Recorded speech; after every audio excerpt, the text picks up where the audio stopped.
ऐसे टाइम के लिए कि जब आपको कुछ समझ नहीं आ रही होती या फिर कोई कभी ना कभी हमारा खुदा ना खास्ता ऐसी गलतियाँ हो जाती हैं कि जनाब कहीं ना कहीं हमारा जो है ना कहने के कारोबार जो है ना वो डाउनफॉल की तरफ चला जाता है, नौकरी चली जाती है या फिर खुदा ना खास्ता अल्लाह की तरफ से कोई ऐसा मिसहैप हो जाता है हमारे साथ, तो फिर उसके लिए हमारे पास कोई ना कोई इन्वेस्टमेंट कहीं पर हमने की हो जिससे हमें कोई फ़ायदा आ रहा हो, हमें महीना जो है ना वहाँ से आ रहा हो या एक अच्छी खासी अमाउंट आ रही हो, तो ये किस तरह की जा सकती है? ये बड़ा ज़रूरी है। आजकल आपको पता है कि डिफरेंट प्लेटफॉर्म्स जो है ना डिफरेंट लोग बता रहे होते हैं कि जनाब आप इधर इन्वेस्टमेंट कर लें, आप ट्रेडिंग कर लें, आप फ़लाँ चीज़ पर पैसा लगा दें, आप सोने पे लगा दें, आप क्रिप्टो में लगा दें। अब लोग कहते हैं कि जनाब हम कंफ्यूज्ड हैं कि कौन से प्लेटफॉर्म पर हमें पैसा लगाना चाहिए, हम जो अपनी पूरी ज़िंदगी की जमा पूंजी अगर हमने वो कहीं पे इन्वेस्ट करनी है तो कोई ऑथेंटिक प्लेटफॉर्म भी तो होना चाहिए ना, ताकि कोई फ्रॉड ना हो जाए हमसे। तो आज हम इसी के ऊपर बात करेंगे कि ट्रेडिंग और इन्वेस्टमेंट में क्या फ़र्क है, किस तरह की जा सकती है, कौन कौन से ऐसे प्लेटफॉर्म्स है पाकिस्तान में जिनके ऊपर इन्वेस्टमेंट करके हमें फ़ायदा पहुँचेगा। और उस पर बात करने के लिए हारिस वसीम बाजवा हमारे साथ स्टूडियोज़ में मौजूद है। CFA हैं from Syed Faraz equities private limited company है, वहाँ से आए हैं, तो उनसे बात करते हैं। हारिस आपको वेलकम कहते हैं। जागो लाहौर में कैसे हैं आप? ठीक ठाक है? हारिस सबसे पहले तो बताइए, ट्रेडिंग के वाले से भी अलग डिस्कशंस हो रही होती हैं, इन्वेस्टमेंट के वाले से भी अलग डिस्कशंस हो रही होती हैं, तो ये ट्रेडिंग और इन्वेस्टमेंट में फ़र्क क्या है, क्या डिफरेंस है इसके अंदर?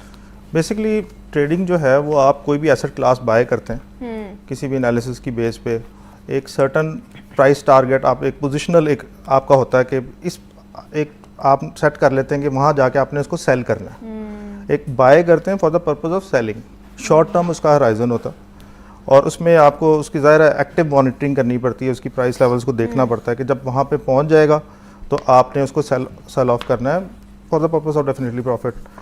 Investments on the other hand थोड़ा सा उसका पर्सपेक्टिव थोड़ा सा लॉन्ग टर्म आप लगा सकते हैं, तो उसको इस तरह के वो भी आप ऑब्वियसली प्रॉफिट टेकिंग के लिए कर रहे होते हैं, लेकिन आपने उसमें अपना जो एनालिसिस होता है वो फंडामेंटल जो एनालिसिस करते हैं उसका, उसमें ये होता है कि आप उसको जब तक उसमें कोई चेंज नहीं आती वो आप सेल ऑफ नहीं करते, ठीक है। वो आपने लॉन्ग टर्म के लिए कैपिटल अपने एसेट बिल्डिंग के लिए समझें कि वो रखा होता है आपने कोई भी एसेट क्लास, मतलब अगर स्टॉक एक्सचेंज के वाले से देखा जाए तो लॉन्ग टर्म की आपकी वो इन्वेस्टमेंट्स होती हैं, ठीक है ना। तो ये फ़र्क है बेसिकली टाइम होराइजन का और आपका जो व्यू है उसके वाले से, तो ये दो चीज़ें इसमें मेन इसमें फ़र्क होता है। ठीक है, तो ये क्या बेहतर क्या है, ट्रेडिंग बेहतर होती है या फिर इन्वेस्टमेंट बेहतर ऑप्शन है अगर किसी ने करना है जो हमें देख रहे हैं, या एक ले आदमी अगर उसके पास पैसे आ गए हैं, उसके पास रेवेन्यू है, तो वो कहाँ पर उसको इन्वेस्ट करना चाहिए, ट्रेडिंग पर या फिर उसको कहीं और इन्वेस्ट करना चाहिए? इसमें ये है कि मैं ये कहूँगा कि इन्वेस्टर का या ट्रेडर का जो माइंडसेट है, जो उसकी प्रेफरेंस है, उस पर बहुत सारा डिपेंड करता है। अब आपका अगर माइंडसेट थोड़ा सा पैसिव है, आप इतना मॉनिटर नहीं कर सकते, आप अपना स्क्रीन टाइम इतना नहीं दे सकते, तो वहाँ पे आपका दायरा आप उसको करके साइड पे करके रख दें, इन्वेस्ट आप कर दें, ठीक है। ट्रेडिंग में आपको क्योंकि एक्टिव मॉनिटरिंग करनी पड़ती है, प्राइस लेवल्स की देखना पड़ता है, कोई अगर चेंज है तो उसको भी ज़ाहिर अगर आप एक डिफाइंड टारगेट के साथ चलते हैं, ठीक है। रिस्क मैनेजमेंट भी ज़रूरी है उसमें, ये नहीं है कि अगर आपने जो क्योंकि वो शॉर्ट टर्म होराइजन रिस्की भी, उसमें रिस्क भी ज़्यादा इन्वॉल्व है। अब अगर बाय द वर्च्यू ऑफ मतलब जो इसकी डेफिनेशन है हाई रिस्क हाई रिटर्न, अगर आपका रिस्क ज़्यादा है तो आप ज़ाहिर है हाई रिटर्न एक्सपेक्ट कर रहे हैं, ठीक है। तो ट्रेडिंग बाय इट्स नेचर थोड़ा सा आपको ज़्यादा रिटर्न दे देती है, लेकिन रिस्क भी इन्वॉल्व होता है। लेकिन मैं ये कहूँगा कि इसमें इन्वेस्टर प्रेफरेंस ज़्यादा मैटर करती है। पर्सनली अगर स्पीकिंग तो मैं ये कहूँगा कि इसका कॉम्बिनेशन होना चाहिए कि आप इसमें इन्वेस्टमेंट्स भी करें और किसी भी एसेट क्लास में आप ट्रेडिंग भी करें। अगर आप इन्वेस्टमेंट के लिए क्या क्या ऑप्शंस लोगों के पास हो सकते हैं? मतलब जैसे मुझे लगता है कि इन्वेस्टमेंट में ज़्यादातर लोग कहते हैं जी गोल्ड बाय कर लें, या फिर आप कोई ज़मीन ले लें या कोई घर ले लें, उसको किराए पे चढ़ा दें, इस तरह की इन्वेस्टमेंट आपकी होनी चाहिए जहाँ से आपको ना इतनी अमाउंट आ जाए जो आप अच्छे खासे आपके पैसे जमा होना शुरू हो जाएँ। इसमें बिल्कुल डिफरेंट ऐसे क्लासेस अवेलेबल हैं, कमोडिटीज़ हैं, इसमें आपकी ज़ाहिर प्रॉपर्टीज़ हैं, आप उसको भी कर सकते हैं। मैं पर्सनली क्योंकि मैं स्टॉक एक्सचेंज का करता हूँ, ज़ाहिर थोड़ा सा बायस होगा पाकिस्तान स्टॉक मार्केट के हवाले से, तो मैं यही कहूँगा कि उसमें इन्वेस्टमेंट करनी चाहिए। मेरी तो ओपिनियन बायस होगी, लेकिन आपने सही कहा, ये गोल्ड में भी बहुत पोटेंशियल है, आप प्रॉपर्टीज़ में भी कर सकते हैं।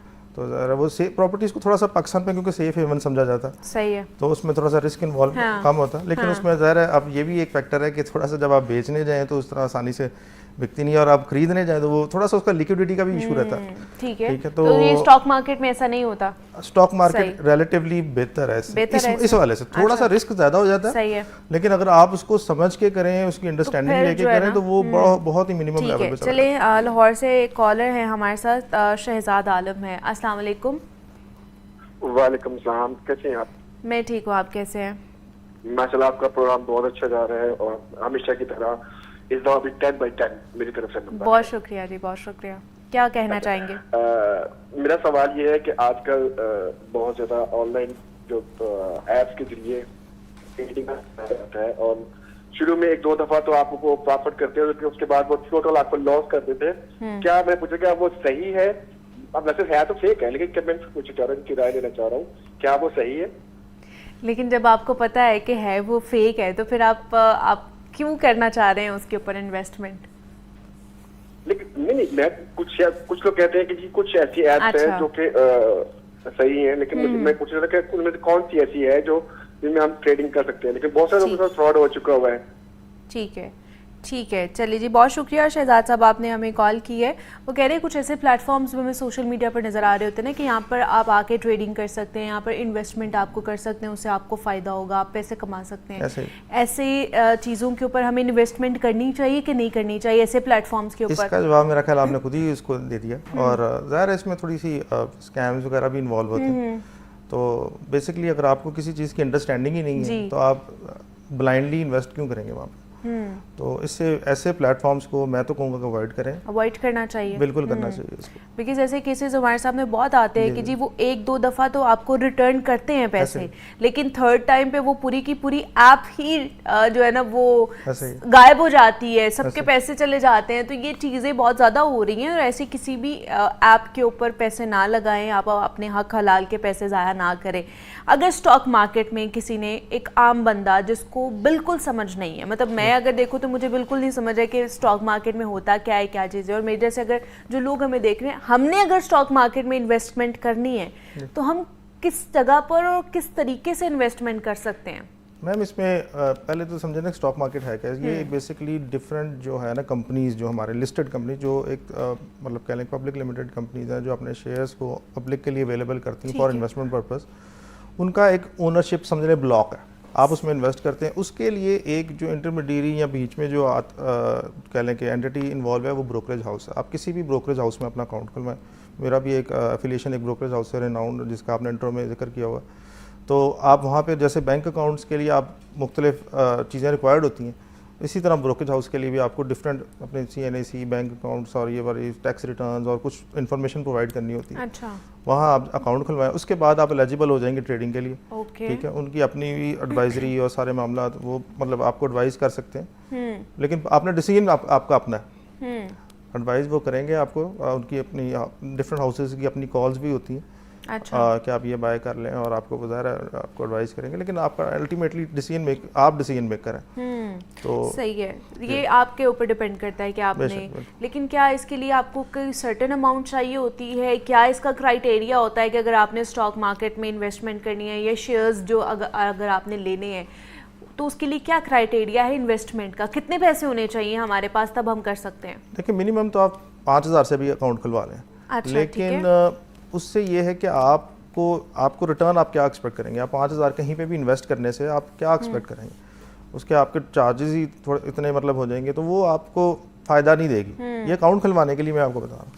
तो मेरे हिसाब से अगर आपने कहीं इन्वेस्ट करना है, पाकिस्तान स्टॉक मार्केट में इन्वेस्ट करना है, तो 50,000 से आप स्टार्ट करें, और आहिस्ता जो उसके रिटर्न्स हैं आपको उसको आप री इन्वेस्ट करते जाएं, ताकि आपका थोड़ा सा एसेट भी ग्रो करे। अच्छा, और आपका वो अब जैसे अगर एक बंदा 50,000 रुपए इन्वेस्ट कर रहा है तो उसको उसका रिटर्न कितना मिलेगा? क्या महीने बाद उसको मिलना शुरू हो जाएगा या थोड़ा टाइम लगेगा वो उसको गेन करते हुए?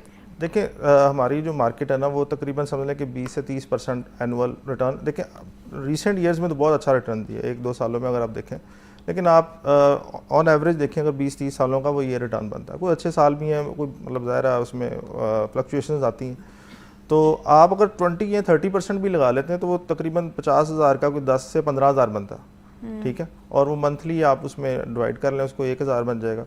लेकिन जो आप बात करिए ना कि कितना उसका फ्रीक्वेंसी रिटर्न है, अच्छी ब्लू चिप कंपनीज आपको डिविडेंड्स देती हैं, आपको अपना जो प्रॉफिट है उसका शेयर आपको आपकी परसेंटेज ओनरशिप के हिसाब से आपके अकाउंट में क्रेडिट हो जाता होता है। वो 3 महीने बाद भी हो जाता है, वो 6 महीने बाद भी हो जाता है, वो डिफरेंट कंपनीज का डिफरेंट है, डिफरेंट यौन राय। और इसके अलावा दूसरा इसका जो एस्पेक्ट है गेन का, वो उसकी शेयर प्राइस अप्रिशिएट कर रही होती है, ठीक है। वो आपको मतलब रिटर्न नहीं मिल रहा, वो आपकी एसेट बिल्डिंग हो रही है, सही है। लेकिन आपके रिटर्न इन अ सेंस कि आपके अकाउंट में नहीं आ रहा, लेकिन एसेट बिल्डिंग हो रही है, तो 2 कंपोनेंट्स हैं रिटर्न के। सही है। अच्छा, एक और कॉलर हैं हमारे साथ, फारूक हैं तूनसा शरीफ से, उन्होंने हमें कॉल किया। अस्सलाम वालेकुम। जी वालेकुम अस्सलाम। जी फारूक, क्या पूछना चाहेंगे? जी मैं ये हर किसी के साथ ये पूछना चाहता हूँ कि गवर्नमेंट जो है हमारी इन्वेस्टमेंट के लिए जो है हमारा क्या कहते हैं, ये मुख्तलिफ ऐप्स होती हैं, जैसे मेटा 5 चल रही है ट्रेडिंग के लिए लोग यूज करते हैं, तो हम पाकिस्तान की स्टॉक में कैसे इन्वेस्ट कर सकते हैं? कोई कौमी सतह पे कोई हमारी ऐसी ऐप है? पहले जमा पूंजी आई थी, वो भी सही से ना चल सकी, अब जो है ये एक अपना क्या कहते हैं, अपना JS बैंक की एक ऐप चल रही है, ठीक है ना। तो प्रॉब्लम है आम बंदे को ना पाकिस्तान स्टॉक इन्वेस्ट करने के लिए। इंटरनेशनल मेटा 5 पे कहीं से भी आप कर सकते हैं, तो वो इजी। तो इसमें कोई आसानियां या कोई ऐसा वे? सही है। आप ये कहना चाह रहे हैं कि पाकिस्तान एक स्टॉक चेंज की कोई प्लेटफॉर्म है या फिर इस तरह की कोई ऐप्स हैं जहाँ पर लोग जो है इन्वेस्ट कर सकते हैं कि नहीं कर सकते हैं? जो ब्रोकरेज हाउसेज का जब मैं जिक्र कर रहा था, उन सारे ब्रोकरेज हाउसेज की ऑलमोस्ट अपनी ऐप्स मौजूद हैं। उसमें वो बंदा, आप जो एज ए इन्वेस्टर खुद ही उसको ट्रेडिंग कर सकते हैं। उनकी मतलब ब्रोकरेज हाउसेज की ऐप है। पाकिस्तान स्टॉक मार्केट, क्योंकि ये मेरा ख्याल है इनको इतना वो आइडिया नहीं था, तो वो ब्रोकरेज हाउसेज अपनी ऐप जरूर प्रोवाइड करते हैं। अच्छा, मतलब पाकिस्तान स्टॉक मार्केट की अपनी नहीं है, जो ब्रोकरेज हाउसेज हैं उनकी हैं? उनकी है डेफिनेटली, उनकी मतलब आपने ट्रेडिंग करनी है ना, तो आप, मैंने आपको बताया ना कि वो बीच में एक चैनल है, ठीक है, तो आपने उनकी ऐप्स के थ्रू आप जो है ट्रेडिंग करें, जो इनका जो सवाल है। अच्छा, दूसरा एक आम ख्याल ये भी है कि स्टॉक मार्केट में परफॉर्म करने से ना कुछ ही लोगों को, चंद लोगों को ही उसका फ़ायदा होता है, हर किसी को नहीं होता। क्या वाकई ये दुरुस्त है कि नहीं है? ये आम ख्याल ज़रूर है, लेकिन ये दुरुस्त नहीं है। अच्छा। उसकी वजह ये है कि देखें, स्टॉक मार्केट, आप, मैंने जैसे पहले बताया कि आप बेसिकली जो हमारी कंपनीज़ हैं, पाकिस्तान की कंपनीज़ हैं, बड़ी कंपनीज़ हैं, लिस्टेड कंपनीज़ हैं, उसमें आप इन्वेस्ट कर रहे हैं, उसका ओनरशिप का एक छोटा सा हिस्सा खरीद रहे हैं, आसान लफ्ज़ों में बता रहा हूँ। तो कंपनीज अच्छा परफॉर्म करेंगी ही तो आपकी इन्वेस्टमेंट अच्छी परफॉर्म करेगी। सही है। और कंपनीज आइसोलेशन में तो परफॉर्म कर ही नहीं, अलहदगी में तो कर ही नहीं रही हमारे बिजनेसेस। वो अगर अच्छा परफॉर्म कर रहे हैं, इट मीन्स कि हमारी मौशियत, हमारी मैक्रो इकनॉमी इस मतलब उनको प्रोवाइड कर रही है ऐसे सर्कमस्टांसेस जिसमें वो अच्छा परफॉर्म कर रही है। अब हमारा इंटरेस्ट रेट्स कितने, मतलब 22-23% से 11% पे आ गए। इस पे उनको जो फाइनेंसिंग है, जो उनकी फाइनेंस कॉस्ट है, वो भी कम हो गई। वो मज़ीद फाइनेंस ऑब्टेन कर सकते हैं बैंक से, अपने कैपिटल एक्सपेंडिचर जो प्रोजेक्ट्स पे इन्वेस्ट कर सकते हैं, एक्सपेंशन की तरफ जा सकते हैं। हमारी महंगाई का रेट बहुत कम है। हमारा इस वक्त जो है रिसेंट जो रिजल्ट्स हैं, वो जो ईयर ऑन ईयर के जो सितंबर के, वो 5.6 के करीब हैं, 5.6%। और इसके अलावा जो हमारा रुपी स्टेबल है, हमारा रुपया भी स्टेबल जा रहा है। जो हमारी इंपोर्ट्स हैं, जो उन्होंने रॉ मटेरियल इंपोर्ट्स करने हैं, वो भी हमारे सस्ते। हमारा जो आपका रिजर्व्स हैं वो $14.5 अरब तक चला गया। तो अल्लाह का शुक्र, ये सारी चीज़ें हमारी सही हैं, जिसकी वजह से कंपनीज अच्छा परफॉर्म कर रही हैं, जिसकी वजह से स्टॉक मार्केट अच्छा परफॉर्म सही है। और उसकी वजह से आपका जो गेन है, जो आपकी इन्वेस्टमेंट है, वो भी जो है वो बढ़ती ही जाएगी with the passage of time. तो हमारे साथ हारिस वसीम बाजवा मौजूद थे। हम ट्रेडिंग इन्वेस्टमेंट के हवाले से बात कर रहे थे। Haris, thank you so much कि आप इसके ऊपर बात की। ब्रेक लेते हैं, मिलते हैं इस ब्रेक के बाद।